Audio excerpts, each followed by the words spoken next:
Mukidini sedang sakit hati.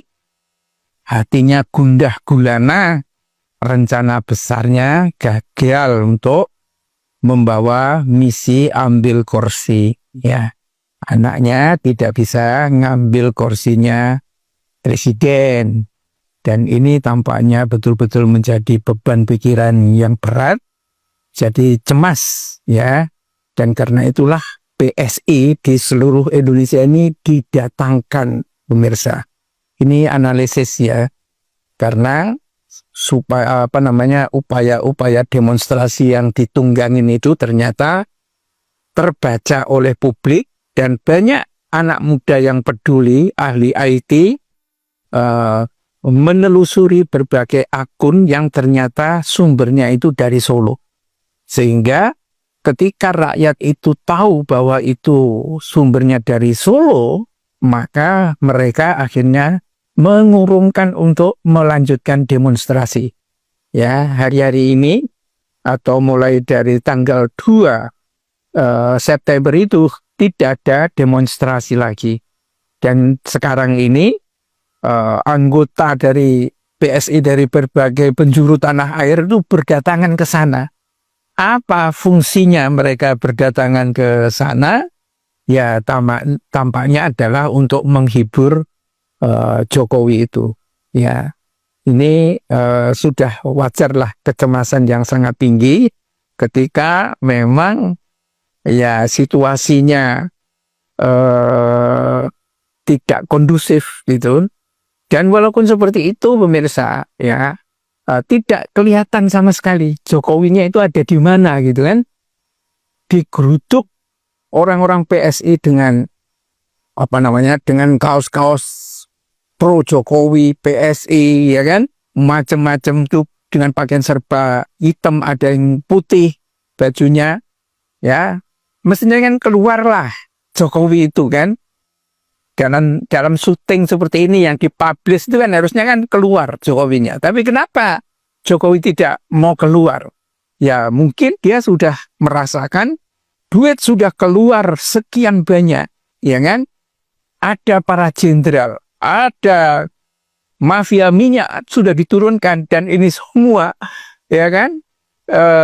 Beberapa gedung udah dibakar sama utusan-utusan, krojo-krojonya, tetapi ternyata gagal total.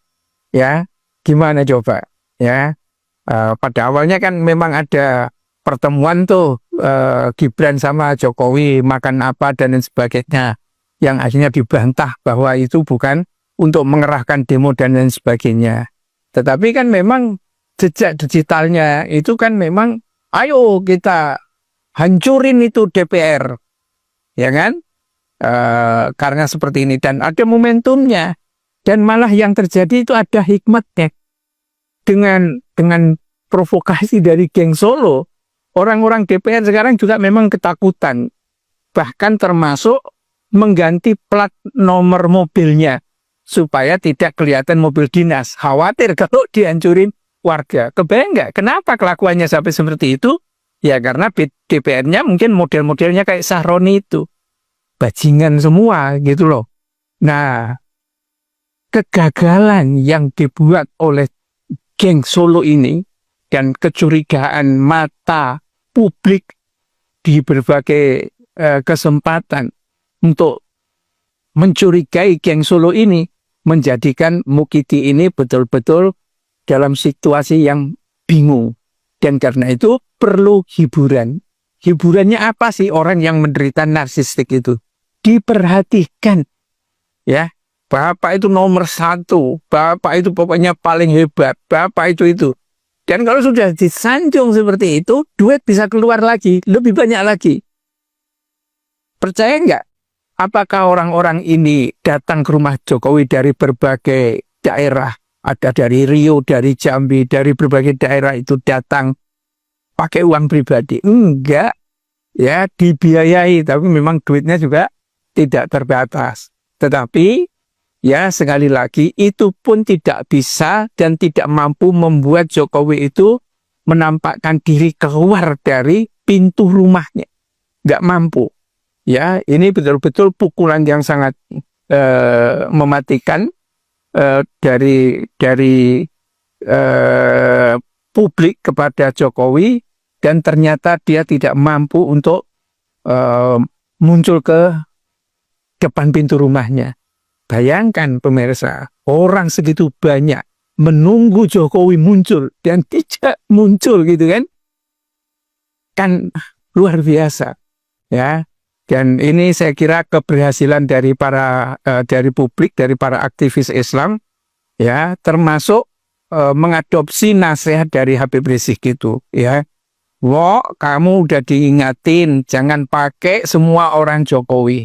Dan para aktivis juga memberikan desakan yang luar biasa ya, supaya Prabowo ini tidak pakai Jokowi dan krunya. Dan sekarang mungkin Prabowo mulai sadar bahwa yang betul-betul mau menggulingkan dirinya, mau mengkudeta, itu adalah Jokowi.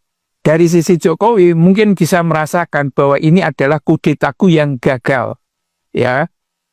Dan ini akan memiliki risiko ke depan yang luar biasa, karena kalau gagal kali ini, dan katanya diramal Hagume apa siapa itu, nanti tahun 2026 juga akan ada kudeta yang gagal lagi. Jadi PKI zaman dulu, ya, tahun 48 gagal, tahun 65 gagal lagi. Ya, dan mungkin memang mereka inilah yang artinya melakukan kudeta-kudeta itu dan gagal terus, dan pada akhirnya akan habis itu semua dinasti Mukidi. Billahi taufiq wal hidayah. Assalamualaikum warahmatullahi wabarakatuh.